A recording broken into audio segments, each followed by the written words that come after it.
Bon dia, soc en Jordi Binefa i anem a posar en marxa el Sentilo dins d'una màquina virtual.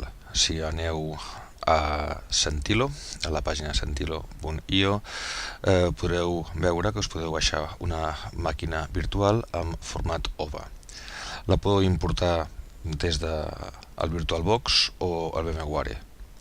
Si busqueu com importar un Open Virtualization Format Virtual Machine, podeu veure com es pot fer aquesta importació.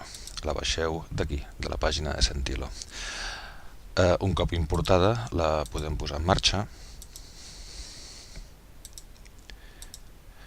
i ara quan ens preguntin el nom d'usuari i contrasenya és Sentilo.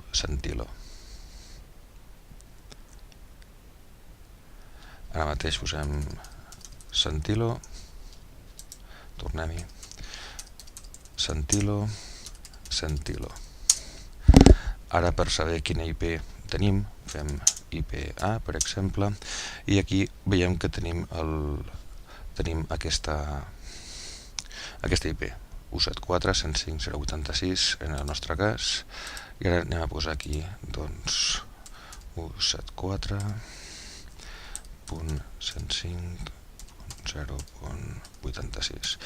És un Tomcat que anirà per port 8080 i aquí hi posarem Sentilo Web Server i ara mateix s'està fent la connexió.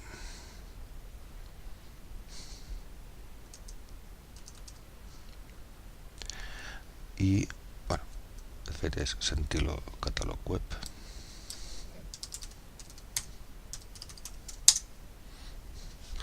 I ens surt aquesta pàgina.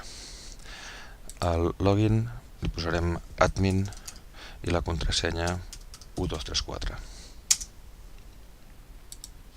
Com estem admin, anem a applications i farem una nova aplicació. Aquesta nova aplicació li podem dir app 00, per exemple, de nom aplicació 00, i aquí una breu descripció, és l'aplicació 00. Posem un correu de contacte i ho deixem. Ara ja tenim aquí l'aplicació i els permisos veiem que són d'administració. El que haurem de fer en aquesta aplicació és posar-li permisos de lectura-escritura, i aquí ens proposa un proveïdor que és el que hem posat per defecte. Anem a fer un nou proveïdor. Anem cap enrere i ens anem a proveïdors. Fem un nou proveïdor que sigui prop 00, proveïdor 00,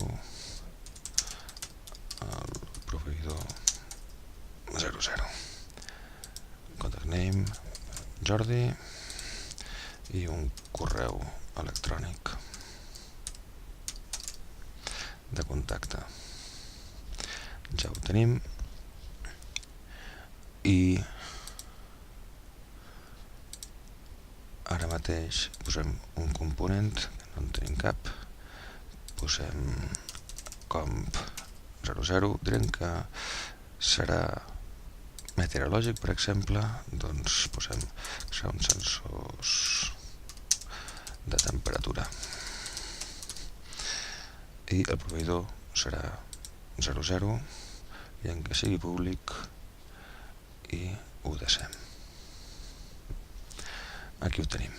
I de sensors actuadors posarem que sigui, per exemple, un nou sensor, que li direm sensor 00, el proveïdor serà el proveïdor 00 i el component com 00. Fem que sigui públic, direm que serà de temperatura i serà numèric. La unitat de mesura serà graus Celsius i en què està online. Ho deixem I ara dintre de les aplicacions voldrem que app00 sigui del proveïdor 00, l'aplicació 00 i voldrem que sigui de lectura-escriptura. Ho afegim. Ens diu que hi ha hagut un error. Tornem a aplicacions i veiem els permisos i veiem que igualment prop 00 ja és de lectura-escriptura. Per tant, verifiquem el proveïdor, el tenim aquí i tenim que hi ha el sensor 00, aquest d'aquí. Molt bé, un cop ho tenim, veiem que el sensor és del component 00, proveïdor 00 i sensor 00. Ara el que farem serà enviar dades aquí. Molt bé, no tenim cap dada encara, lògicament. El que farem serà enviar dades des del terminal amb l'ordre curl. El que farem serà,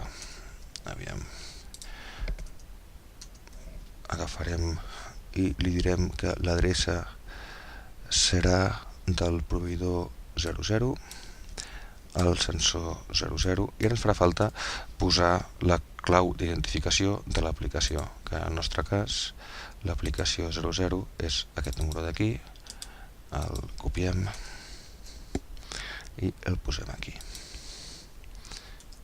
I ara copiem el curl, aquest que farem un put, i en aquest put li posarem que a l'adreça del centilo que tenim aquí doncs li ficarem 42 graus, per exemple.